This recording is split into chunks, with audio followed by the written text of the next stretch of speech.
I really like the way this is progressing, and the fact that we're getting to know each other a little bit better, all of us. It's um, it's great. Well, I want to take time really to congratulate you guys because to go through what you went during this week, it's courageous from the perspective of following and becoming a good person. It's very difficult, and a lot of fatalists will be running away from it because it's not convenient. It's not convenient to complain or taking advantage of the other human being. So a lot of people that are that way, they will hate that course. And a lot of people that really are ready for goodness in life, they will love this, and they will, learn and learn and try to find out how to live a good life, how to be a good human being, and how not to be slave in situations that you're not, and how not to behave that way, how not to take advantage of the situation. A good person doesn't do that. And that it's simply not convenient, and we were raised to be the other way. So you were challenged, you were extremely challenged through this in this week, and that week is really uh, groundbreaking into the goodness, into the accepting the life of a good person and taking responsibility for it, because you are getting the um, getting the choices, and getting awareness that you actually have choices.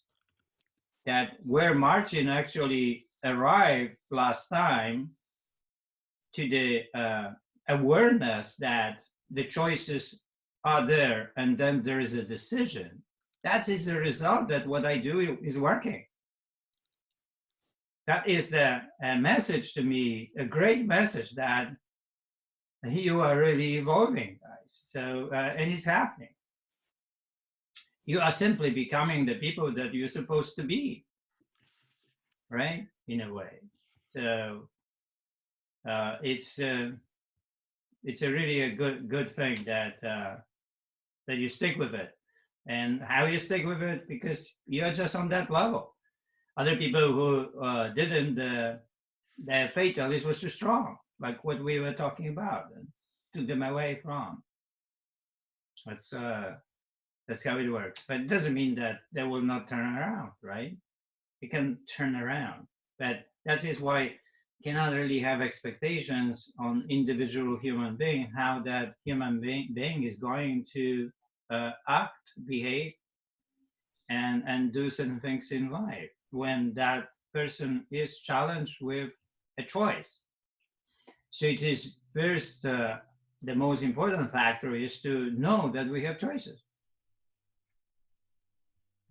And when you aware of that you are slowing down the whole system, and then you make a decision. Decision is not a choice. So we make a lot of hundreds of these decisions in life, very simple, that we are not aware that we have a choice, of course. And that spreads to the situations that they are extremely important to know that you have a choice. It's like I'm picking up the cup or not. It's a choice. If I go and pick this cup and drink, this is my choice, because I didn't have to do that, right? But it's so automatic, and those things happen.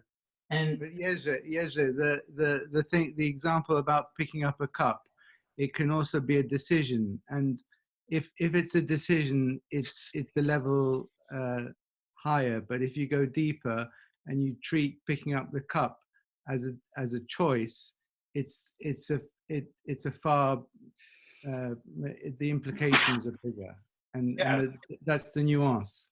yeah, thank you. Well, yes, and those things that are happening to us, like picking up the cup without a choice, that without awareness of a choice, and these are the, if there are hundreds of 200 things like this during our day, then that becomes a really strong habit, and that's what spreads everywhere else. And when actually a choice comes in, we don't feel like we have a choice. We just have a decision and act the same way. By taking decisions, we're robots. And Right. choices, Exactly. we're We humans. react to life instead of like having a thought process, right? So we actually think and we make a decision. We see the choices and we make a decision to avoid to behave like a slave that doesn't have a decision, doesn't have a choice, and make that decision based on be a slave. And that's how it looks from outside.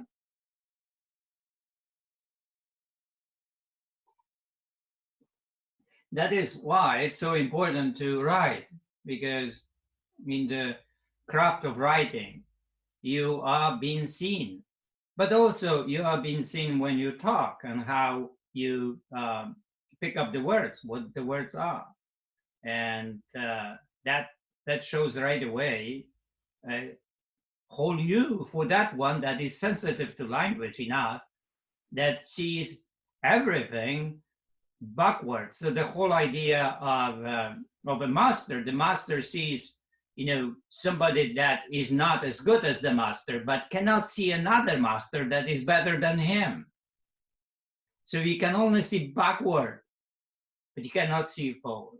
That's why it's so important to keep learning in life and keep having mentors in life, because you are evolving, and at the same time, it's happening, and you're developing this sensitivity, this skill of words, and suddenly you start seeing a fatalist somewhere in the past, or somebody that is your friend, and then you didn't see it before because you were on the same level. But now, from the perspective of a master, the one that is more sensitive to words, to language, you can see backward. But you cannot see forward. You cannot see those that are even more sensitive to language. That's why when we get into the mastering rest choices and food choices, we'll take the whole week, for it. Then it will go deeper and deeper into the words and recognizing, that who is speaking. And that is very powerful, because it will help you really to sense who is speaking. It will give you this ability to right away, from the words spoken, who is the person, what is the person character, what is the person believe, what is the person thinking, what is the person really doing it, is the person wants to hurt you or not. You will know from words right away.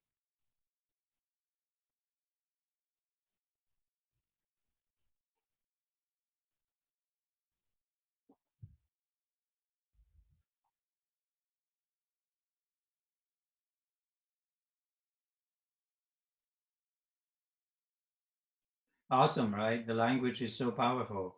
Without the words, we would not be what we are. The words. Without the words, we would never build anything. Without the words, we would never be human. Words makes us human. Because of words, we are. We wouldn't have any science, we wouldn't have any education without words. We would be like we were a million years ago, without words. Words is everything what the human being is. You remove the words, you remove the human being. That's what happens with dementia. When the person doesn't have memory, then it's gone. We are all the memory. We are all the words that we remember. Without those words, we are not there. It is very interesting distinction because I was raised as a Catholic, and you know that in Catholicism you have this believing that the God said light, and light happened, and the light was the first thing that happened, right? Light. It was the darkness and light. And I talked this story to somebody who was Jewish, and he said, you know what? In Judaism, we a little bit went a little bit backward with that. And I said, well, how was it? And he said, well, we say that the first thing was the word light, not the light.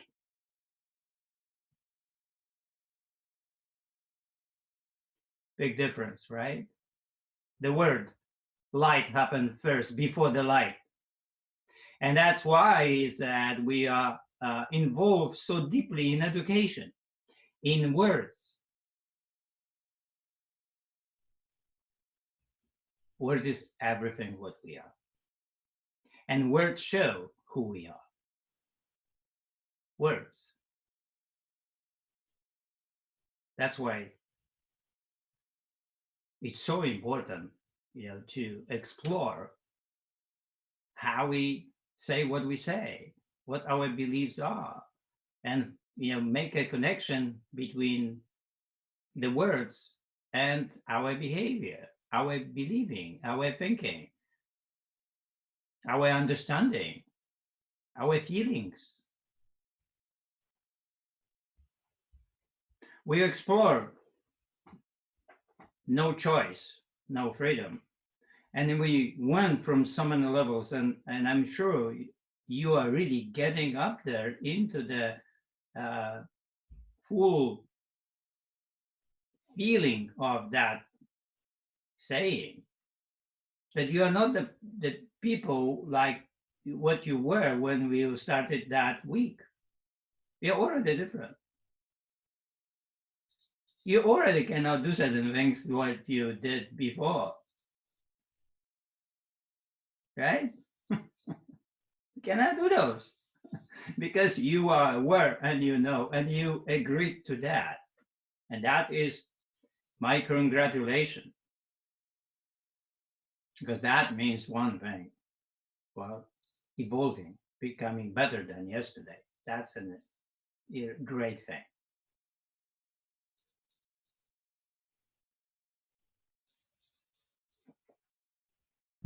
And you can see maybe a little bit why I'm taking so much time for this. That if I don't take so much time, you will not be able to go so deep into this from different perspective that you will not, that, you know, saying is not going to happen the way of your living. But in order to really embrace the whole thing, it has to happen. Otherwise, nothing happens. Otherwise, this is entertainment. If we don't get deep enough into, we are entertaining each other. I can entertain you a lot, right? But as I said, no entertainment. I don't have time on entertainment. I have time when I go to movies sometimes or have fun with friends to, you know, go for a dinner, have, but even if we have dinner, we have always like a discussion, right? It's never really a discussion about nothing. It's always discussion about something that is at stake, whether it's in the world or in our life and so on. But it's certainly always a discussion. And movies can be the same way. You can choose movies that they are very challenging movies from you know, perspective of our feelings and beliefs.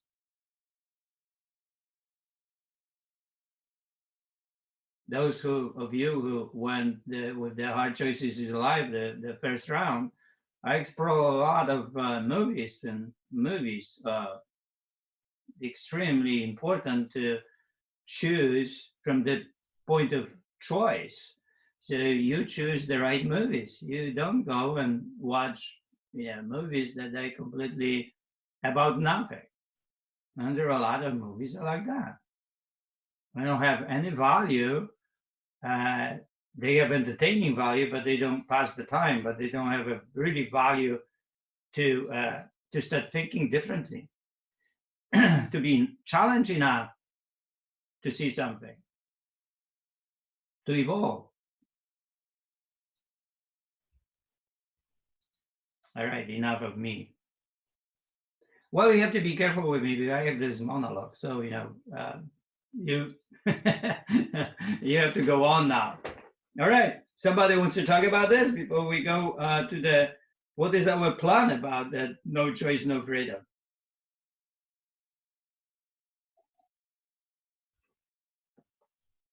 Any comments on what I said?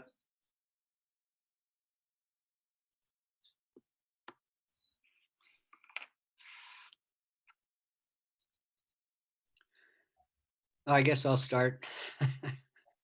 I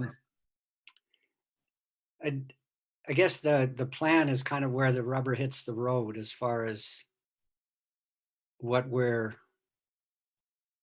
value, what we're willing to do. And I just wrote a very short, and I'm not even sure because it's kind of a cliche, but my plan is to find opportunities to stand up and be counted when I see or am involved in issues related to infringements of choice and freedom.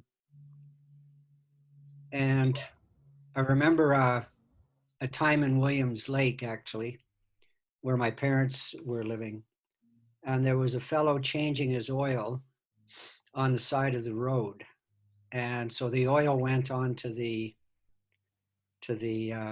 side of the road, and then he just threw the cans into the ditch. And it really, really bothered me. To this day, it bothers me because I guess what I saw is an inappropriate choice, but I didn't act on it. And I think that after these 3 weeks or so, that I'm not saying that I would, but I might be more inclined to act on it, and that's a growth thing, I think. So anyway, that's my example. That's really that's really good. Yeah, well, if your memory like that comes, and it's like poets do, in life, that they find themselves in these situations because of the other poets or reading or meditation, and write exactly the poem about that, what you just said, that they didn't do something. But it's okay, right? Because now you are really getting the feelings of it. But once you getting the feelings of it, you can do something about that. You can change, and then you don't have to do it again.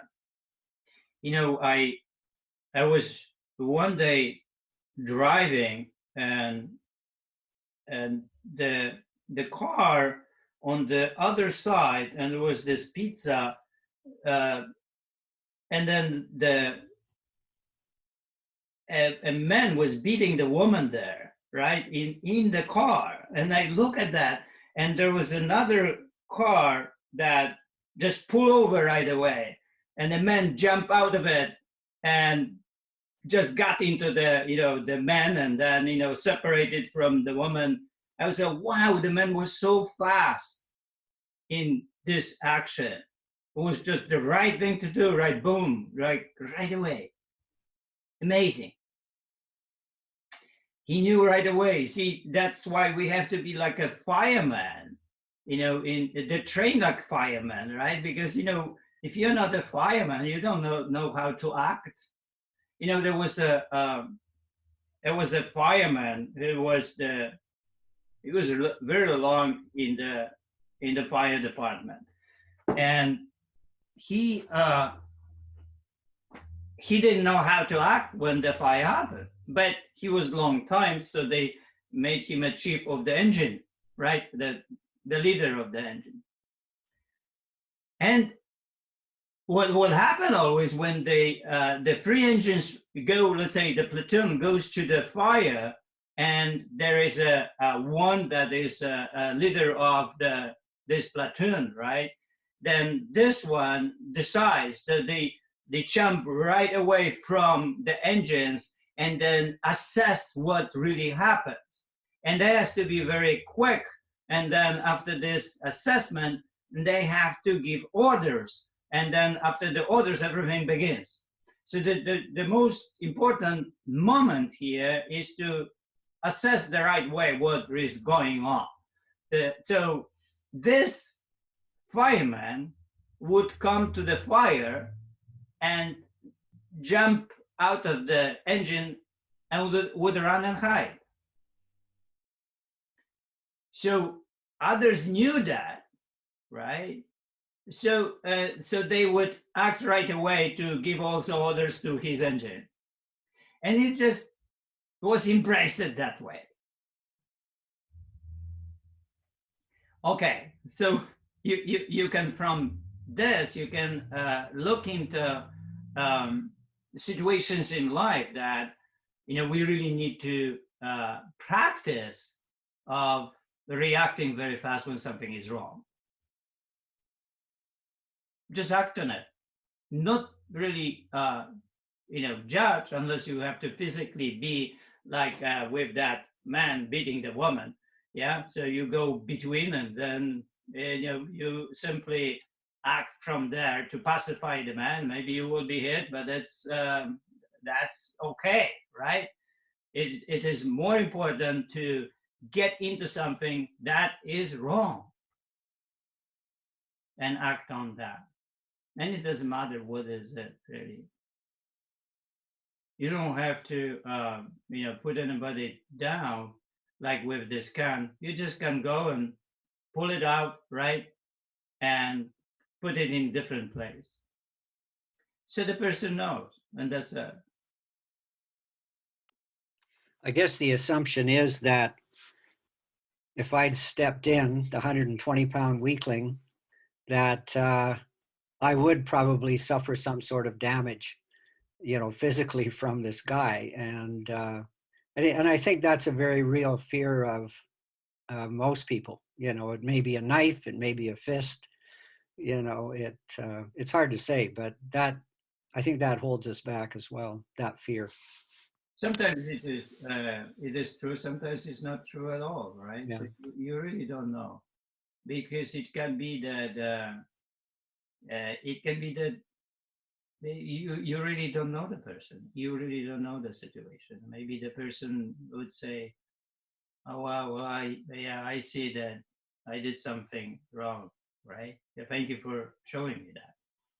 I was how many people there was this situation with my clients, and many years ago, people would ask me, so do you have any ideas who will go through the program and who will not? And said, I don't have this judgment, I don't play that game. And why? Because people surprise me. Those who really were strong at the beginning, they had this powerful fire, and they would do almost anything and go through any difficulties that presented. After 3 months, would fall completely out. And those who had really hard time would follow through and practice this for years. So there is no way to know. And that's why you are with people without expectations. And when you are, you also create the chance to people to find the power from within. That only can be done that way. You cannot expect something.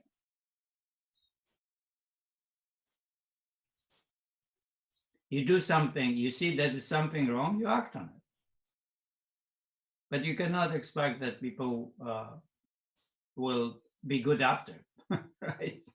It's strange. You do your thing, and you never really know. We were on this subway in Stockholm, and we were sitting, and on the other side came this Swedish man.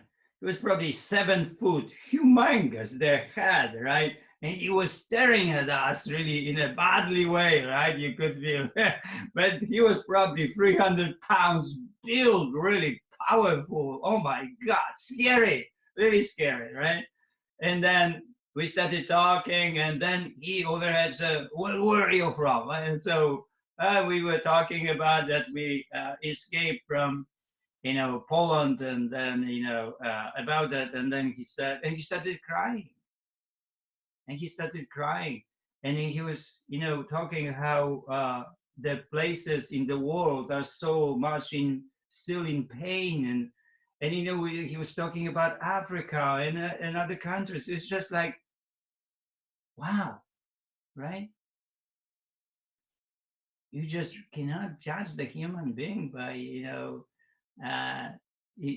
have to somehow pass what you see. And it's really hard on us to pass what we see, but we need to practice that. Good plan. Plan of, developing sensitivity, right? Plan of practice. So you have to really stop yourself. You have to have like a day, like 5 minutes meditation daily basis that you will monitor your choices. Like 5 minutes, everything what happens, you will practice knowing that it is your choice. Even when you want to drink, you say, I want to drink, I have a choice to drink or not. Okay? I'm choosing to drink. Right? I decide to drink, right? So you practice that, and you expand this practice over the weeks and months. And your awareness slowly will grow that you have, that choices are presented, not just the decision, like Martin said,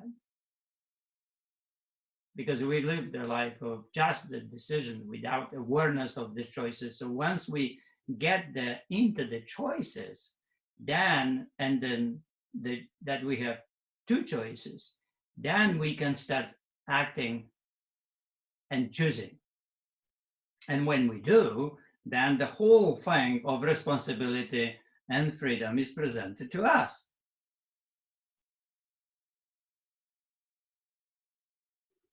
Anybody else wrote something?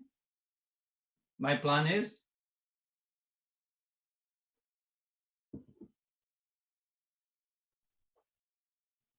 Yeah, I'll share mine. Mine was specific to Happy Body, and it had a lot to do with watching my mother go through disease and then die, where she stopped having a choice and then lost her freedom. And so I plan to prevent no choice, no freedom with respect to health and vitality by logging what I eat every day for 2 weeks, including the times, and by doing 30 minutes of Happy Body daily. Document all my current stats. After 2 weeks, review my data and determine the next step. I plan to monitor over the next year and send Jerzy a report April 25th, 2021. If he responds, great. If not, it doesn't matter, because I will know. Fantastic. Awesome. Well, there is a plan. And then in your plan, you just write about what is my choice here. And then I chose this.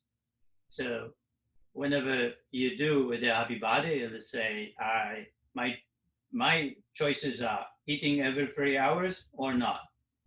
I choose eating every 3 hours. So it's not coming from the Happy Body. Right? It's coming from you. Yes. See, when you really claim something, it's your choice. And once you make it your choice, you become that. And nobody will take you away from it because it's you. It's not anymore something that was projected on you. Now, you had a choice. You took the choice. You decided, I will eat every 3 hours. It's good for me. I don't have to, but it is my choice. And I can exercise every day or not. Okay, what is my choice? What is my decision, right? I will exercise every day.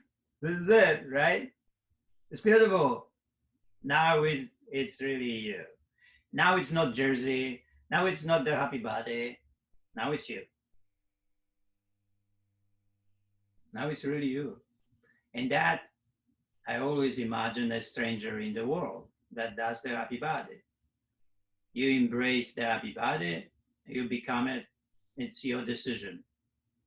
That's why it's a self-coaching, and that's why transparency in the happy body is, so you could develop this independence because of it, because of embracing it and making your own decisions.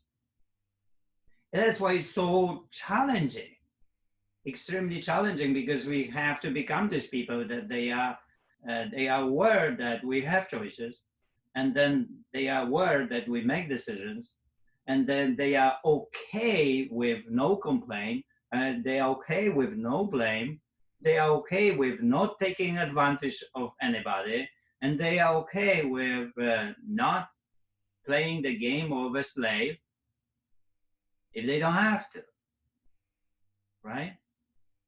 But that's a huge challenge. This is the huge challenge of raising yourself above what we were before.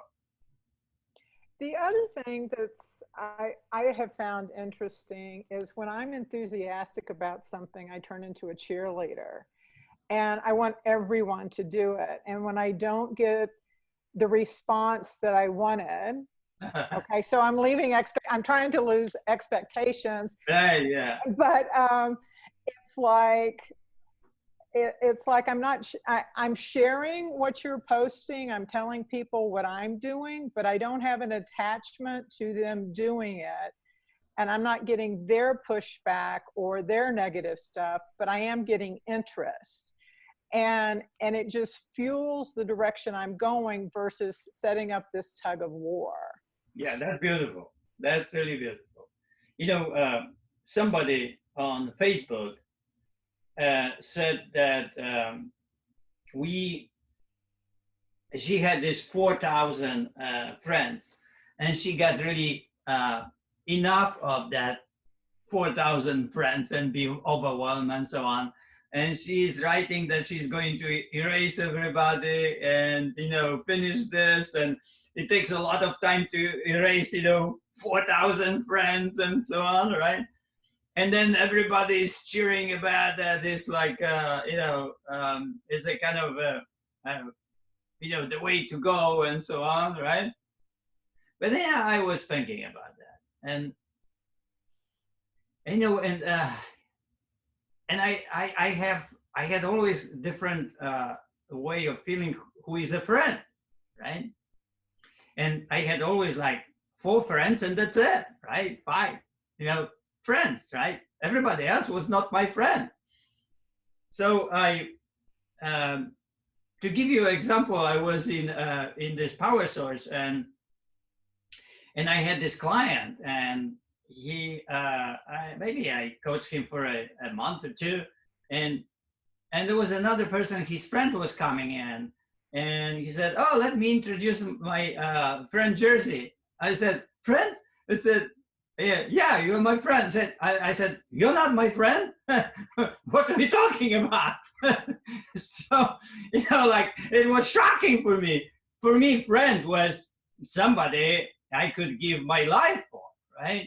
That's how friends are maybe in Eastern Bloc, but here everybody was a friend, right? So It's a kind of a strange thing.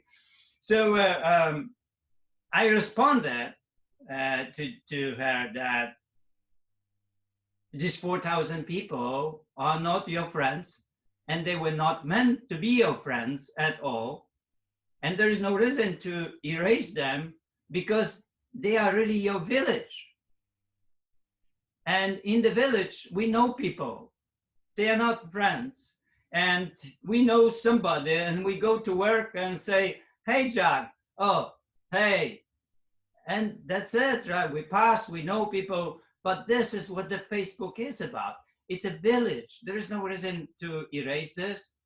These are the people that are there. And Facebook creates this village, the beautiful village for people. It's a village. It's just not, they are not friends. And there should be change really to, a way to get away from idea of the friends. It's not friends. It should be different words. Villagers. What? Villagers. Yeah, like villagers, right? Yeah, like that, right? That's a good actually name for it, but not really. They are not friends. We have to bring importance on friendship. So like you have this expectation of on people that you let's say you tell about the happy body, but you are telling about the happy body villagers. You're not talking to your friends. When you talk to your friends, you're on them. You call them, say, did you sign up? No. So sign up. Didn't I send you that, right? And yeah, but what do you know? Don't know. I told you to sign that, but I don't want to sign. What do you mean? I told you to sign that. What are you talking, Jack, about? That's how you talk to friends, right? But that implies a lot of expectations about their responses. No, okay. This is the friends. This is the friends we are talking about. We are resting the present moment with a friend. You have your whole belief. These are your friends. These are not. That's why we have friends. We are pushing, I was an alcoholic and I was pulled by a friend out of it. And if he was not there, I would never come out of it. You find your way to your friend, but your friend you have to drag out of the darkness. And you are responsible in a way for it, for your friend, not for the whole village. But for a friend, yes. Your friend, yes, you are for your friend. So, maybe not the way that I was describing, because that's my way to deal with Jack, right, my friend? And you can do a little bit gentler, right? Nicer, and as a gentleman, my way is boom boom, like that, right? So I remember my friends would not pass certain exam after high school, and I was on them. Yeah? I would teach them, I would educate them, I would help them, and so they would really go and pass the exam, and I was on them. Creating the situation that they would do that. But, I had 4 friends or 5, but not really the village, right? And it's not happening all the time. So, it's in a way, with your friends, you have a different relationship. It's very deep relationship, and it's almost like extension of you. But I have been exactly like you've described with so much in my life that people see it coming and put up a barrier. Okay. So I'm trying a different approach and different expectations, more like you did with your brother in Breakfast. Okay. Where I didn't have the expectation, you see. That's right. That's right. No expectation. Even though when you are really on your friends, you don't have to have expectations that they actually do it or not. More important is just to do certain way, right? But whether they do it or not, it's not up to you. So you don't have expectations, even with your close friends. Yeah. Okay. But you are doing it, right? And if they don't do it, fine. They do it, fine. Like a Stoic, right? Here, you cannot really control to the end your friend, really. but you can do, you know, what you think can be done in order to drag that friend out of where the friend is. But whether it happens or not, we need to drop that to be healthier, right? It's also like the reverse, right? Because we are choosing to convince. It's also their choice to make at Of the course. end of the day, right? Yes, because you would violate the idea of that freedom, right? Right. Still, they have the choice, right, to Right. make it, and you have to be okay with that too. Right. But next day, they say, "Hey, Jack, did you do that?" So that's you have a different moment, right? So you have to drag it to the next day. You know, to understand the present moment is to be in the present moment without the past and future. Next day, you pick up this one like nothing happened, right? And you start again, new one. So then, you know, if you can do that, that there is no, you know, past and future. There's a really dealing with that situation at that moment. Whether, you know, some things happen or not, it's not really up to you, and it really is not important. More important is what is your behavior, what you do.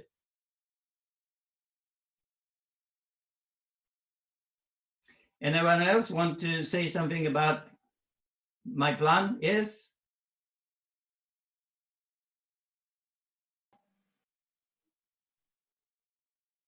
Hi, Yeah, this is Jenny. uh, Oh, sorry. Go ahead, Jenny. Can you?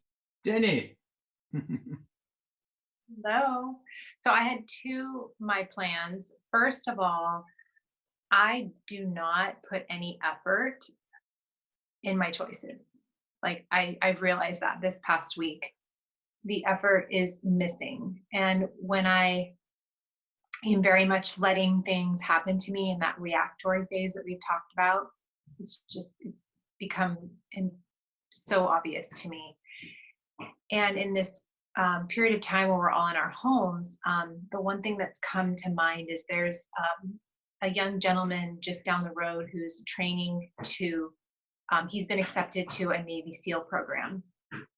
And he's been waiting to go down to San Diego. And I think there's one stopover before he goes. And I'm thinking, just watching him run by in my house every day, I know like the circuits he does, he's also, their family's very close friends with ours. And I'm thinking, I can't stop thinking about the people and the effort that has gone into the effort that people have put into making sure that I do have a choice in this country, and how even people in my own family who have fought for our country, like what do I do to honor them is all I keep thinking, like the people who have put in such a strong level of effort so that I can have a choice, and I'm not even reciprocating in my own life the choice, you know, putting effort into the choices that I thankfully have. And that has just really become so clear to me. And then the one thing that I am not doing a good job of and comes into my plan was I spend a lot of time preparing the meals, it seems, but I don't actually take what I'm going to eat. So I'm going to actually start putting like my dinner together while I'm making my lunch, since it's already the ingredients I have. And if I have that food like already in a jar, let's say I'm really big into mason jars, if I already have that food set aside for me, then I know that that's my meal. I don't have to make any choices. I already made those choices for myself. And then I can eat in a finer amount of time. I'm not grazing through before when I'm actually going to eat. And those two things are what I wanted to share today. Awesome. Beautiful. You know, there are a lot of our clients that when they cook what the children want, what their husband want, and what they want. It's kind of like a buffet dinner, right? You put potatoes, you put veggies, you put meat, and something else, right? And then you don't have to eat everything, right? but you can always have rice and veggies there if you want to. Like I don't eat meat, right? But my daughter eats meats, right? Meat. So, we cook meat for her, steak or something, and it's there, right? But also there are potatoes there, and there's beans there, or green beans and veggies and so on.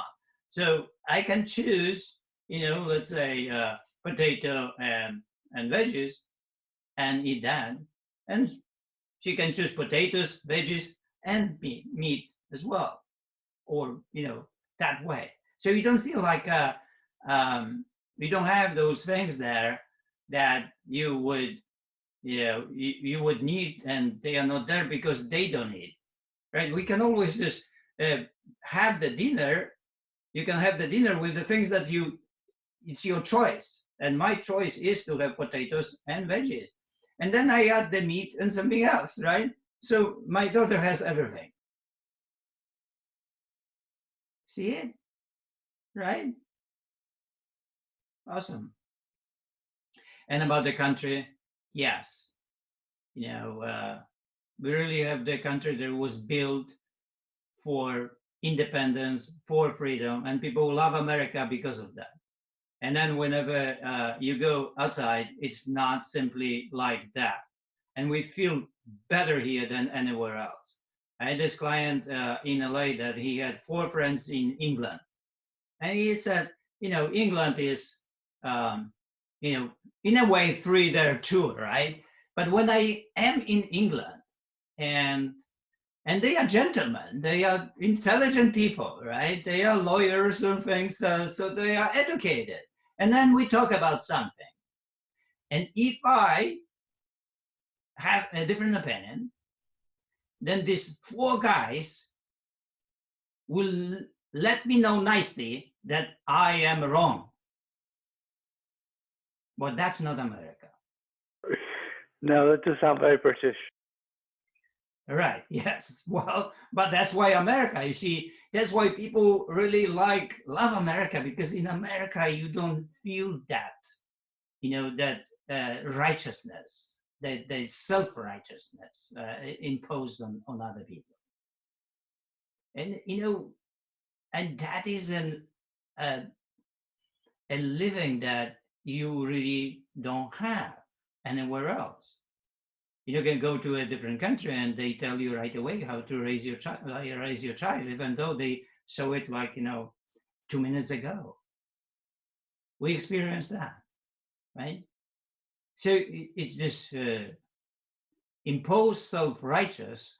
It's everywhere, and then we are really living in a country that people fought for this kind of living with choices, with the responsibility, with the freedom, with independence, and you have to fight for it too. Everybody has to fight for it, and we are fighting to become the person that has choices, and is not a beggar, and doesn't act like a beggar. Doesn't act like with complaining all the time and blaming others for your own situation.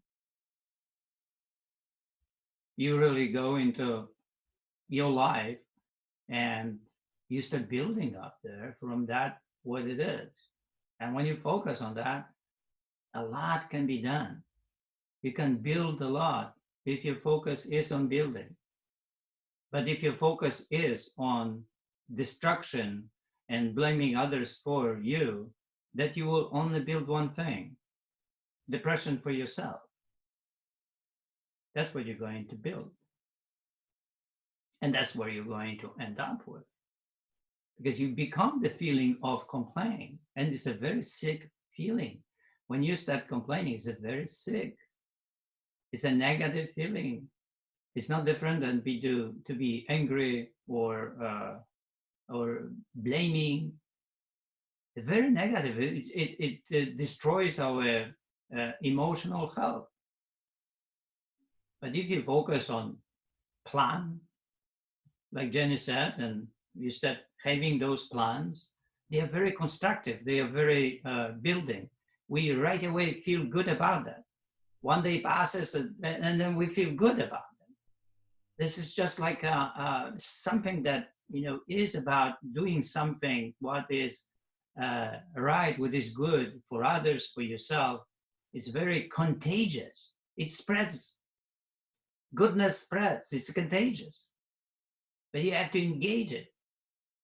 You have to do it 1 day, 2 days, and it becomes really contagious. You like it. You feel good with it.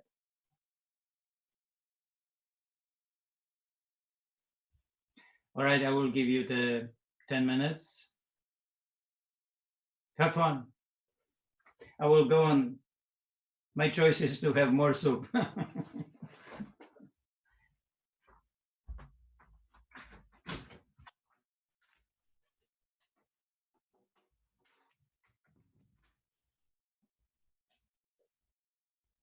Hi, can you hear me? Yep. Does he blend all of his soups? Do you know? But, you know, Soups. yeah, he showed us how he made his soups, and I think he puts them in, takes the vegetables and puts them in a fast cooker. I can't think what it's called. And then he blends them in a, he doesn't eat the vegetables whole, I don't think. Oh, When he he blends made them.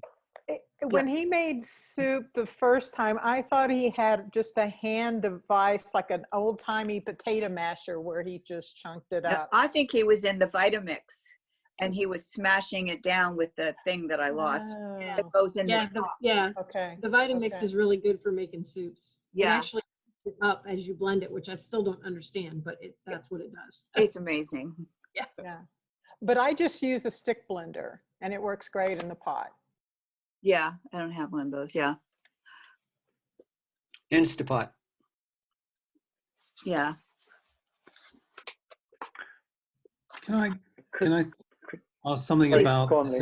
Lee. Quite a few times Jersey talked about America being a place where it's so free and so much choice. And I in many cases I think that's got to be true, and it is a country that many of us look up to. But I lived there, and I went to George Washington University when I was 20, 21.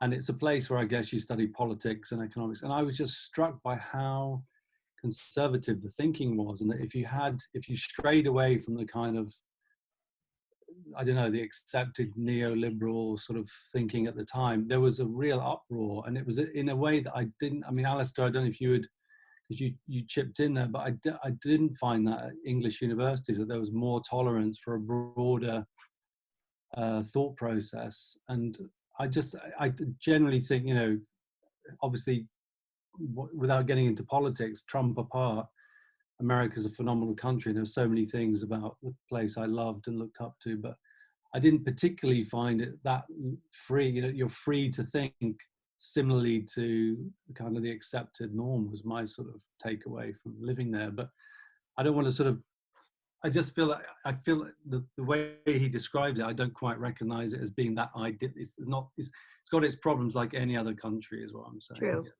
But I don't know if anybody is taking because I had that experience. I was just shocked when I was at George Washington how, if anybody strayed into a sort of a socialist thought, they'd get shut down. And it was like, stick to the kind of capitalist kind of ideal. Yeah. And I was shocked by that, really, because we're at university. It's the place to explore different thought. So Yeah, Lee. When I commented, I was actually commenting more about the politeness of the Oh, yeah. of the British approach, rather than saying that somebody's wrong. I mean, I haven't had the opportunity to live in America. I have visited and have friends. Well, yeah, I'm going to use my definition of friends rather than another definition. And I think I agree with what you're saying in that, yes, from my experience, there's a lot of great stuff, and people like Jersey, for example, has good reason to say very positive things about America overall. I would say in the UK, then it's a little bit lower key, but there is actually quite a lot of freedom and tolerance overall. And I'd say, compared to all the other countries you could live in, they've got to be in the top 5, definitely. Absolutely. both America and UK. Right. Yeah. I think where UK comes down is where we can be very cynical, a bit sarcastic, and we sort of, maybe we don't like to see people succeed too much. I don't know, but And you like to talk, We you love like an to talk underdog. about the weather. Yeah, we love to talk about there's a that. lot to talk about. If you're in California, it's every day it's sunny. So. I was there Oh, for, yeah. yeah. Yeah, but recently it's been crazy weather. I mean, it's been, well, for us, it's been really warm compared to how it normally is. And so I'm not a religious person, but if I was, then I'd be saying this is the consolation for the lockdown. And could I just ask really a question of the group, which is, I didn't get a chance to attend or listen to yesterday's session. And I realized actually the day before yesterday, we were talking about choice and freedom, so no choice, no freedom. But we didn't really get to this concept of awareness. And Jersey was talking about awareness today. And I wondered whether that was a pivotal point or a shift that you got to yesterday, because it felt like awareness it just feels like it's such an important element of it. Awareness, perception, something around that. So, I mean, he asked before about, what would be the plan, and I was thinking, well, I'd like to know if this actually resonates with anyone else. But I was thinking, for me, my plan would be actually to focus on awareness, so I can actually see more of the choices that are there. So rather than thinking there is no choice, broadening my perception so I can see more of the choices that are there. And that to me feels like, it just felt like the right thing to focus on. I'm just going to stop that monologue there and see what you guys think. I think go ahead, Olivia. Sorry, I was just going to say, I definitely picked up on the awareness as soon the word was about to come out of my mouth right before Jersey said it. And I think you're right on point. We did not discuss that, as a concept yesterday though. So, but I think it is worth a discussion. He did today. He actually said, and I actually made a note, he said, meditate on your choices for everything you do. And that seems to me like really bringing it out there, right? Before you even make small decisions, evaluate, think about them more mindfully. Yeah. Makes sense. I think the concept's been building though since day one, because every time someone would talk about they didn't have a choice in something, he would push back and go, look at it again.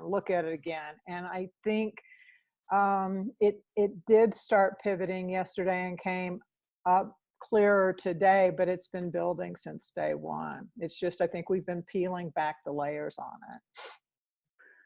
Okay. I think So when people talk about not having a choice, then if you peel it back further, then what we're kind of saying is they didn't have awareness of the choice.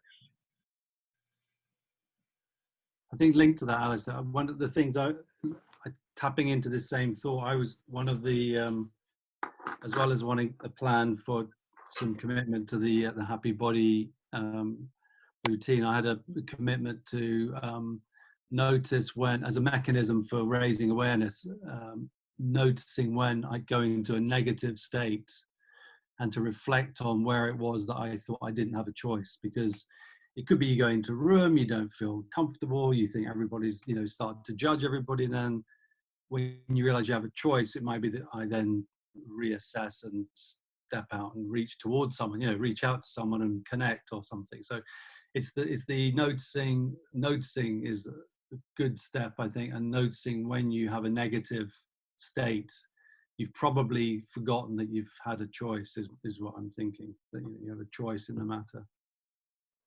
Like, yeah, I mean, it could be feeling too full. I noticed I think I gobbed my food down this evening before I came on, and I think I just ate too quickly, and then I thought, well, I had a choice there, but I didn't take it. I just finished the bowl like a Labrador, you know, whoosh. But then, I mean, if we think about what was I saying before around life is 10% what happens and 90% of what you make of it, or how you interpret it, then you always have a choice to see something in one way or another. You can always choose the way you look at something. So it almost seems an anathema to me to say that anybody truly doesn't have a choice.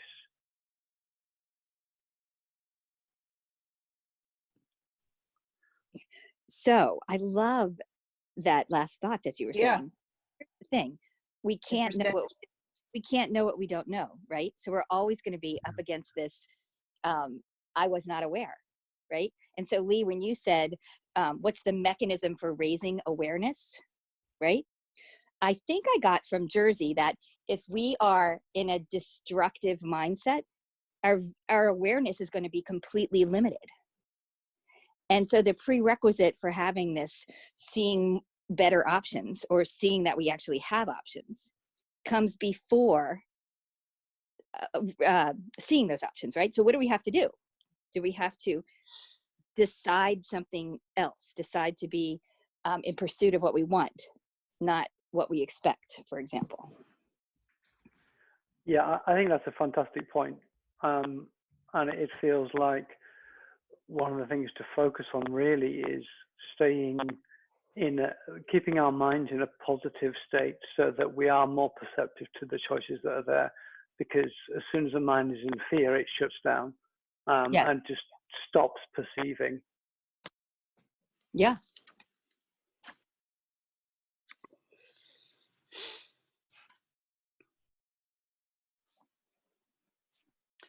I'm sorry, I'm Canadian, A. Don't apologize for being Canadian, Dick. I just have a comment to those of you in the US, or a question, I guess. And the two of the tenets come to mind as far as the US goes from my history books and so forth. One would be the American dream, which seems to be, be accumulating wealth, having a house, a car, happy family, et cetera, et cetera, et cetera.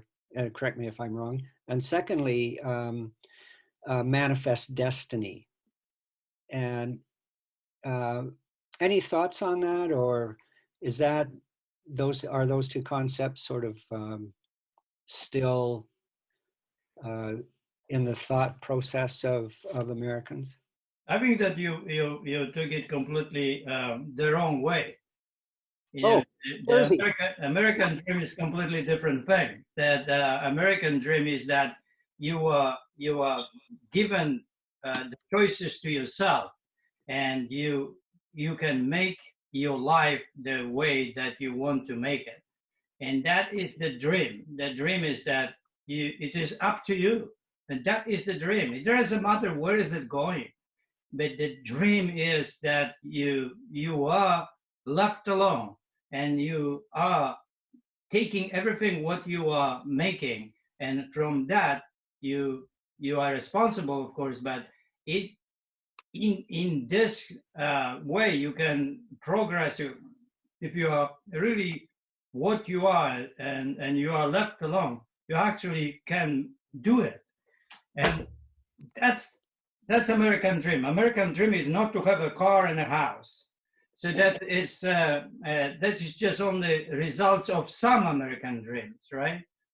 American dream is a bigger really issue. It's an issue of freedom, issue of independence, issue of that you are in the world left alone. I'm left alone in America. Finally, I'm left alone. To myself. I was not left alone when I was in Poland, in Germany, in Sweden. I was not left alone. I am left alone. Finally, I'm left alone. As To an American, To myself, right? as And an American, I agree with that. Yeah. right? As an American, I agree with what you're saying. Yeah. Yeah, well, you know, I'm an immigrant, so you know, for me, the feeling of what is America about is really strong, right? And it's visceral, almost like, you know, it's on my skin, because I experience socialism. I hate that shit. I hate socialism. Why? It is simply why, because I don't feel free there. I can be poor, but not free. That's a bigger issue. I'm okay with the poor. I'm not okay with the not free. And I've never felt free anywhere where else I was. Somebody started deciding for me. Of course, we have, you know, decision on top of us here, but the least decisions that there is in the world is here, still in America. And we fight for this kind of living. We love it. That's why we are here. The dream is not about being rich. It's, you know, it's like Stoics. They don't care whether they're rich or not. They have prefer, but it doesn't affect them at all, right? To be ill or not, you cannot control that. So it really doesn't matter. You can dismiss it completely in life. But the virtues are important. If you live in a country that is really hard to live because people decide for you, then you don't feel free. You don't feel it is your way. In America, you can find your way. Yeah, okay. You really can find what is your way. And that is the American dream, in my feeling. Thank you. You're welcome. You know, socialism is comfortable, right? Yeah. Yeah. From this physical point of view, it's comfortable. But the feeling of independence, you know, you give your freedom for security. That's what happens in socialistic countries. Mm-hmm. You have to give something to receive something. So if you give away your freedom to be the part of the group, that's what you get. You get the situation where a group kind of decides for you. I don't remember how Viktor Frankl called that, but I remember he was talking about it.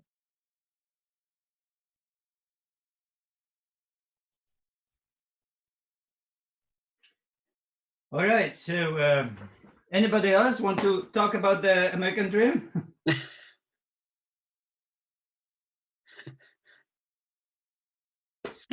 I just would like to add to that also as an immigrant, I think the American dream is different for Americans and for immigrants.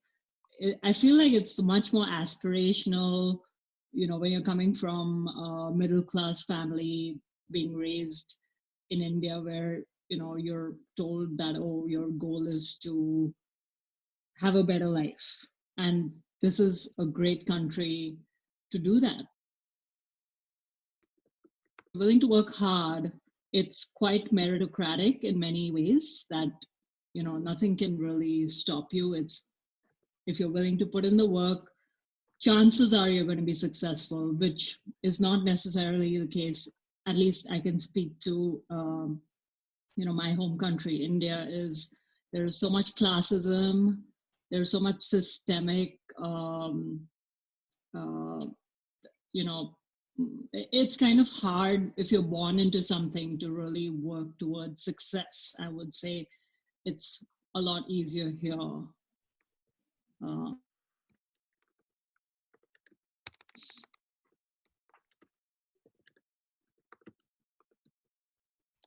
You know, your good life really depends on the way you think, the way you believe, right? You feel in life. And when you get into this stoic way of living, then it's really, you can be in India, you can be anywhere, right? But you know, the situation with us is that when we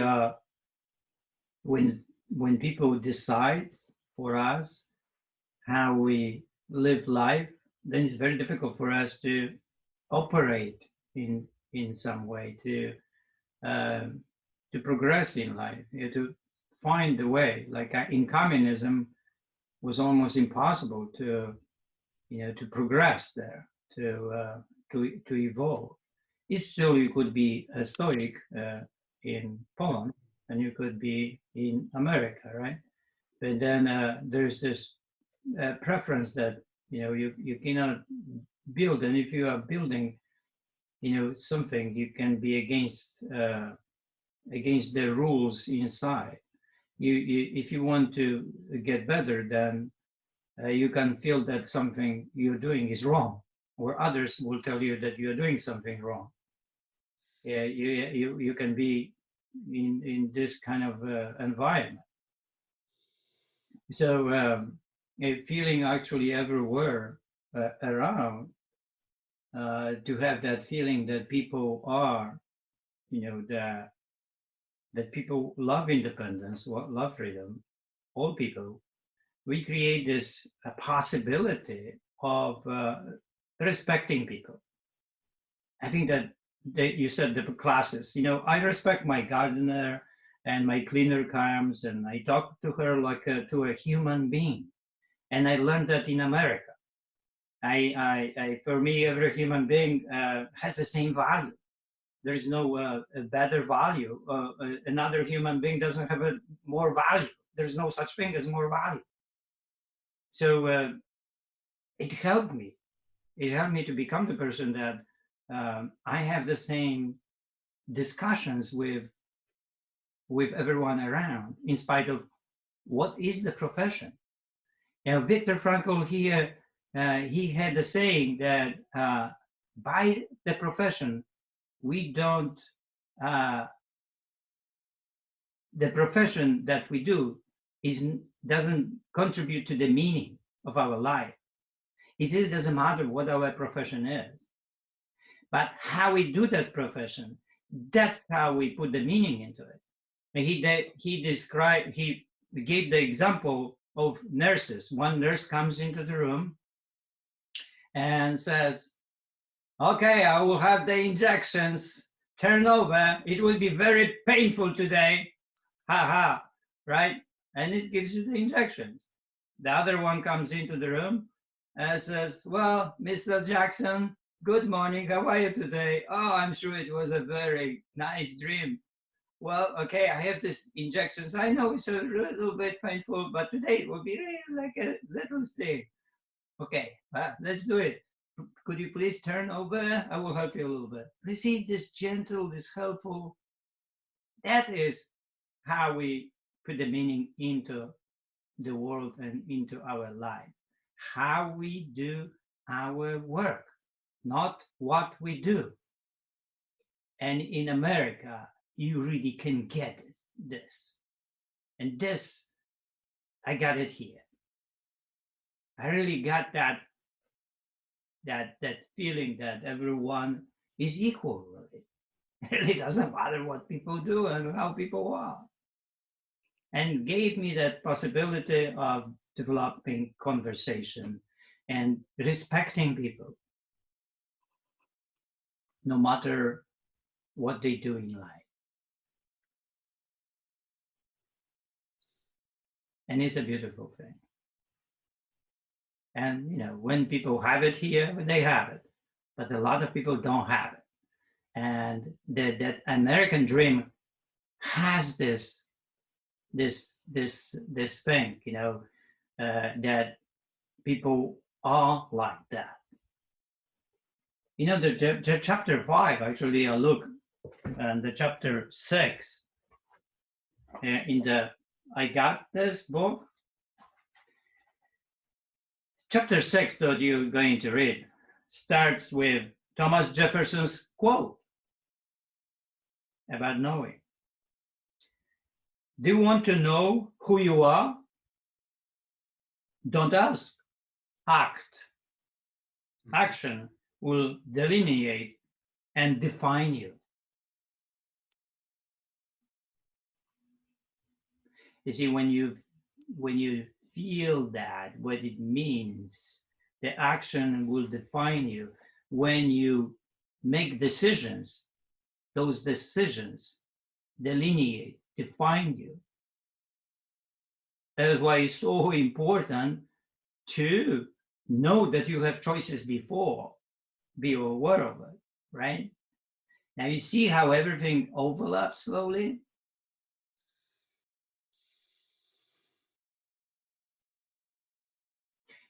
The mind broadens and start really seeing the wisdoms everywhere are kind of coming to the same really place. A lot of times, a lot of the same things I said in a different way. But if you make connections, wow, that's really very powerful. Because you get development of imagination and ability to communicate between different proverbs and between different sayings, different writings, and you start seeing the meaning of it.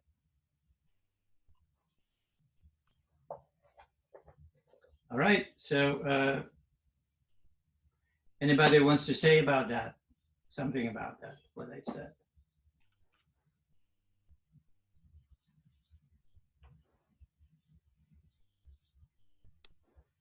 Jersey, what you were saying about the same messages coming from different directions, or different messages basically saying the same thing. It feels like that is, well, it feels like it's very true, and also it feels like it's something that we're seeing more and more. An example of that would be the advances in biology or current research, understanding the brain functioning better. It helps us then to basically say some of the same things that were said thousands of years ago with Buddhism, for example. It's fascinating that the modern science and medicine and such like is really reinforcing what we've known as a species for thousands of years. Well, they try to, prove what we are, but they learn from, they learn what we are, but they don't contribute much to what we are anyway, right? So it's like people learn about weightlifters and study them, and they learn how their body is built, but they learn from people who did that, right? So the scientists usually learn from already what is done, then they just prove it. So it's but it will be, to the end of time, will be really difficult to create a brain of goodness, right? Because that brain of goodness, and no matter what we know, we can only go through MRI and scan a brain of a good man, but that's it, right? But to create a good man, that is the science will never be able to do that, because that is something that is beyond almost anybody, right? And anything. You cannot take a pill and become a good person. It's not like buying a radio somewhere. Becoming a good person is a pursuit in life. It is plasticity of the brain. It is plasticity of changing believing system. Is capability of getting into the feelings, especially the feelings of wrongdoing, and crying there and sobbing about it and passing that in life. And that's how we become good people. And it's a process of a journey that is not a journey that it is convenient. Becoming a good person is hard, is a hard choice. I would support that, right? Well, we don't have many people that would support that. But that is the future, and how we get there is hard to imagine. But we are getting there. We are getting these people that they are the people of goodness, and the more we have them, the better we are. But we talked about the people last time, the people of goodness, and why they become the people of goodness. Why we have people that created such a thing in life. Well, we don't have a skill of that, right? But definitely we have people that are that way, and we can be the friends, analyze, or read the books, and there are not many Thich Nhat Hanhs in life. There are not many Wayne Dyers in life, or Ram Dasses, right? So but they are there, right? These people are there, and they help us to to see that, to become that. I remember Socrates, when he was talking about giving the example that the self, the role model was the most important in Stoicism. And to be Stoic and to show what it means in behavior, in words, and that's how Stoics taught. And we can have a lot of people that have knowledge of Stoicism, but they are not Stoics. Well, it's just the same as you would learn about the happy body, everything, but you would never practice it. So, okay, right? What's the use of that, right?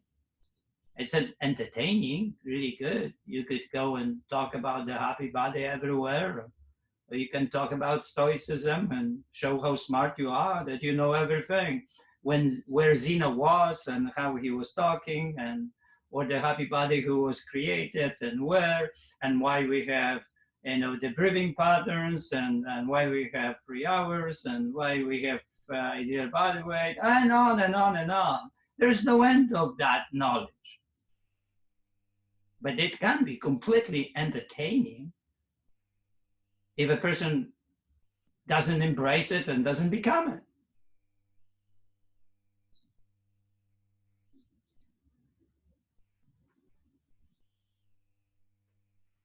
That makes sense to me. Interesting, right? Yeah, definitely.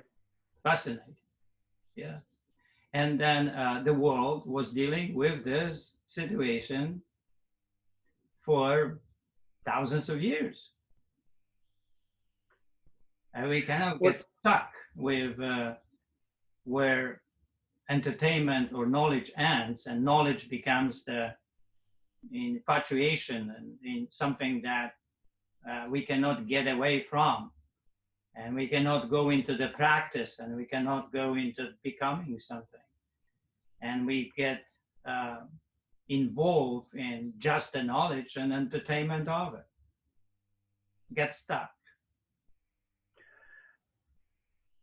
Jerzy, you said before about becoming a good person. what do you think about the idea? I don't know if this is an assumption, but what do you think about the idea that everybody has to go through the journey for themselves, and therefore every generation has to go through the journey themselves? It's almost like the human race never really kind of gets past the need for each person to evolve individually. We evolve, definitely. The people that our children are not what we were. They are better, and we have a lot of better laws, and we definitely evolve toward a better society. Definitely in America, when you look at 100 years and what we've done in 100 years in this country is amazing.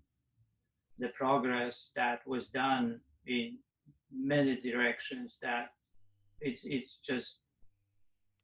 beautiful that we actually can change and adapt and evolve, and still we are changing. Still we have a lot of situations in life that they are not really that we need really people to show us the way.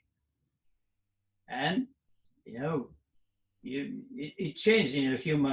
Human rights in America changed in 100 years so much. So it means that we got better. From slavery to to women rights and gays and sexual harassment. Wow, look at that. We really change. We adapt. We make changes. And we have people that fight for those changes. And we change. And we become good people because of it, better people. Well, becoming a good human being is a process, like you said. It can take whole life. Oh, well, that's why Stoic, that they have the idea to become this perfect Stoic, but perfect Stoic is like becoming a Jesus or Buddha, right? You're on that way or that direction. That's why, the Zen saying is, you go forward, you do right things, and you die. You go backward, you do wrong things, and you die. Well, punchline is, why not to go forward? What is good? And that is, we debate with that, and what is good, and whether to do it or not, for thousands of years. Because it's simply the habit of society, like habits, of the societies now, that they don't have independence, let's say, in the country. They give the freedom to be safe, right? They give the freedom to being cared for.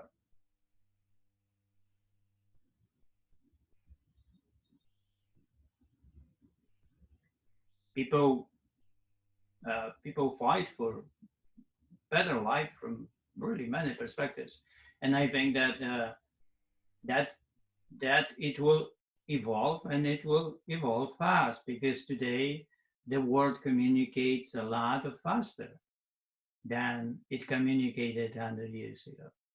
Also, the world can organize itself. People start, can talk to each other. They can demonstrate. They can say yes or no to certain things. And it will be more, we will see more and more of that in the world. That was impossible to do it, when we had, 80s, in 80s that we had this solidarity beginning in 81 was the one that we didn't know whether, the Russians will act in 81 or not. There were huge demonstrations in India. It could be that demonstration against that help actually, that Russians didn't really physically act it in 81. So you see, today we can have a lot of faster passing these messages, and people can act and we can see it.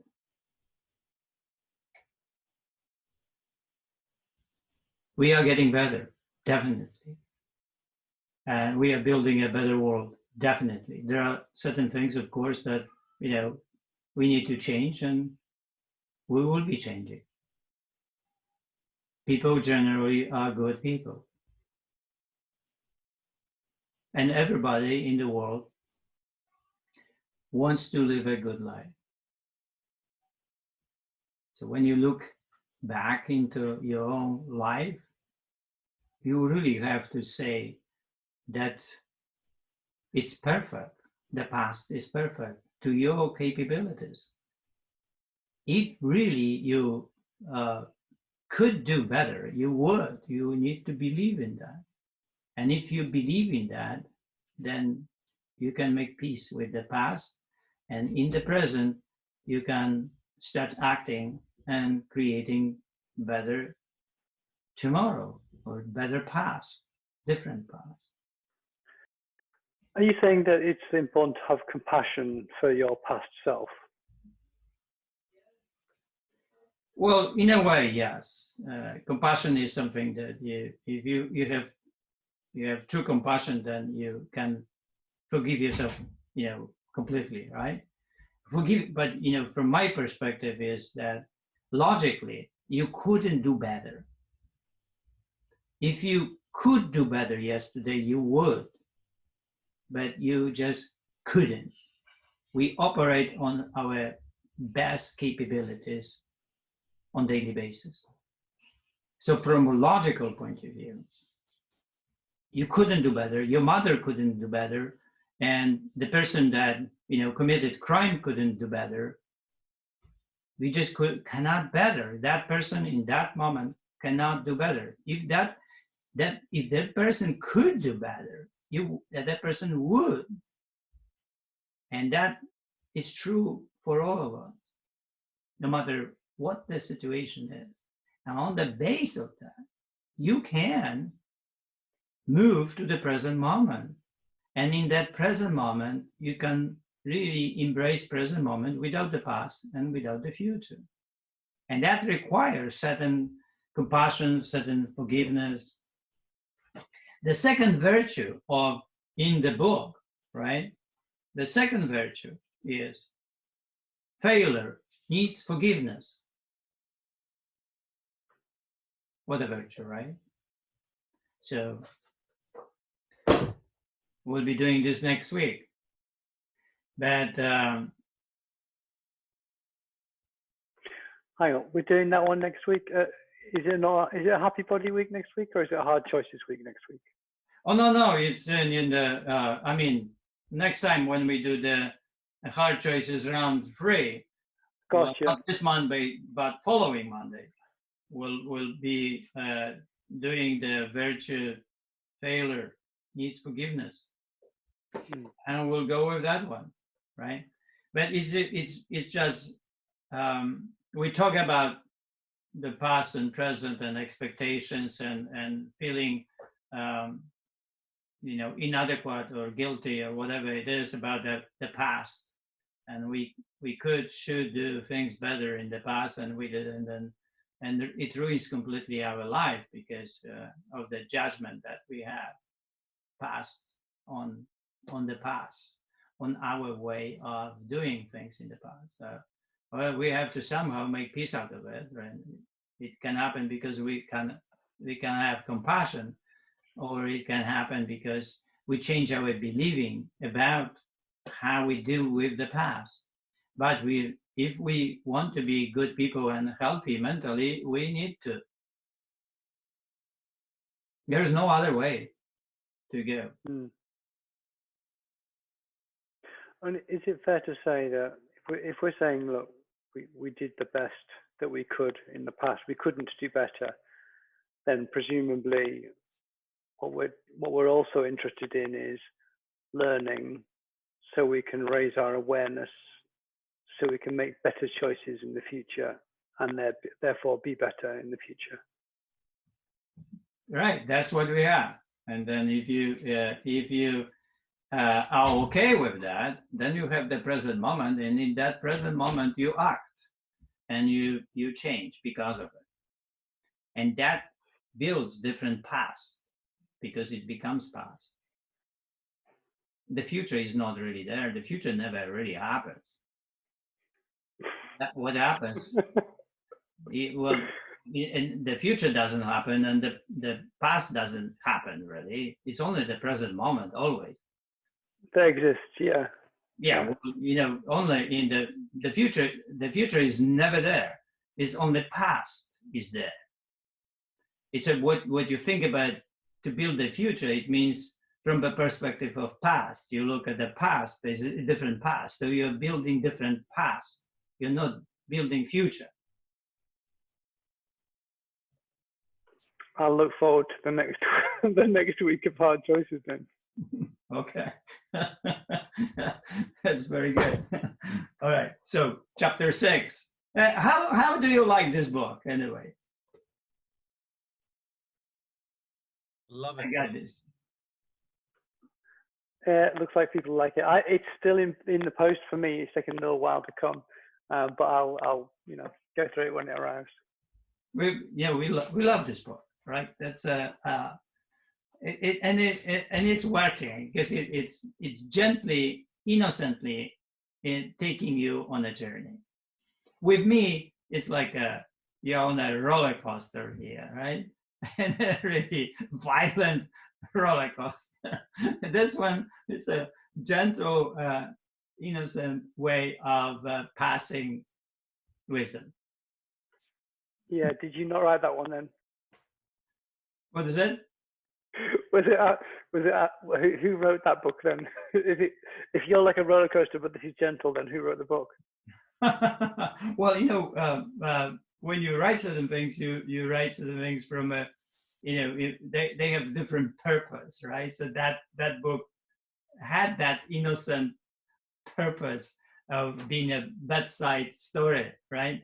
But this one is a little bit roller coaster, right? So this is not really a slow and gentle way of going into the wisdom. This is boom, right? And that's it. So how you get into it is very, very fast and kind of roller coaster. But certain other things, the Master and Fatalist books are gentler. The Stoic is the virtues is the most powerful messages to embrace, and very difficult to embrace those messages because the whole way of believing and thinking is challenged and requires changes or adaptations, and it's really hard to do that. That's why it's good to read I Got This, because you're accumulating this strength to actually be okay with no choice, no freedom, and to go through that, and to end up with no expectations. When you enter no expectations, this is really hard concept to actually, and very scary concept to actually live in, because we live the life of so much expectation everywhere. It's just the same as we live the life of decisions and no choices.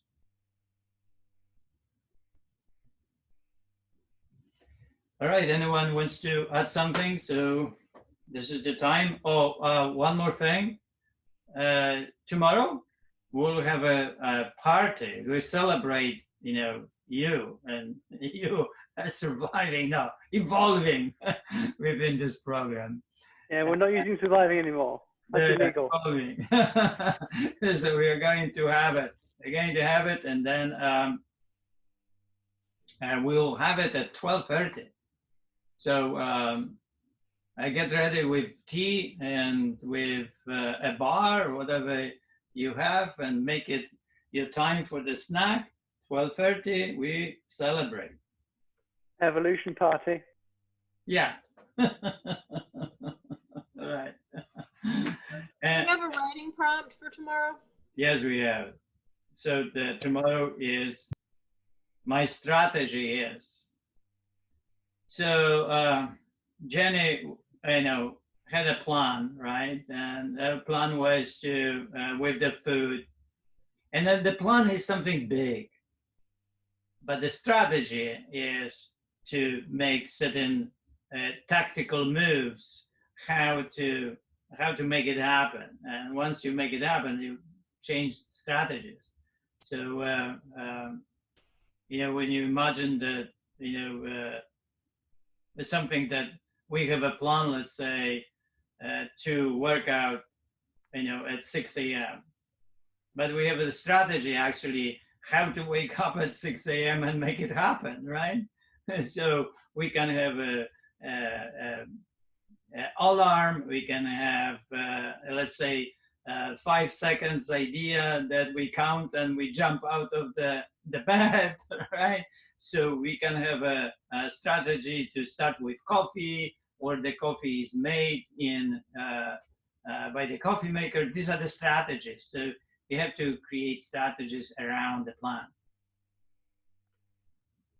Jersey, after strategies, we're going to go tactics. Yeah, tactics are small things, right? After the yeah, that would be even more detail, right? Yeah. The tactics are actually very small, even smaller, ways of getting into the to make the plan a reality, yeah, to manifest the plan. But the strategy is good. Logical steps. Yeah. Logical steps. Yeah. After the strategy, we really have the experience. Awesome, guys. I will see you tomorrow. Thanks, Jersey. Thanks, everyone. Right? Thank you. Bye. Right. I have a question, Jerzy, one question. You talk about the snacks, the bars. Where can I find the recipe? Because it's not in the Healthy Body book. Is there something I can maybe I'm missing? Let me. You were not into the cave one, right? No. Because I was making the bars there. So let me send you. I have your email. I will send you the link. Okay, fantastic. Thank you. All right. Awesome. Have you sent them to everyone? Because it would be good to work out how to make the bars with the right sort of chocolate, etc. Oh, okay. So we'll add the number one with this one to everyone. And somebody didn't get my email. No, somebody, right? Who was Jenny. Yeah, Jenny. I fell off the recordings this week for some reason. Oh. Okay. Well, okay. So good that you're telling me. So I will add you. And I'll email you, Jersey. You email me, right? I didn't. So email me and link. So I'll email you today. Your email. So there are 2 emails that they are not really included. I wrote, jerseygregoric@gmail.com. I'll email you on that. Right. Email me right now. I will. Thank you. Awesome. Right, guys. You don't have to send me the recipe. Apparently, it's on Google. If I Google it, or it's on your Another website. recipe. You will watch me making bars. Okay, fantastic. The into the cave, and I teach how to make those bars. So it's better than recipe. Okay, fantastic. Great. Thanks. All right. Thank you. Bye, Jerzy. Bye-bye. Thanks.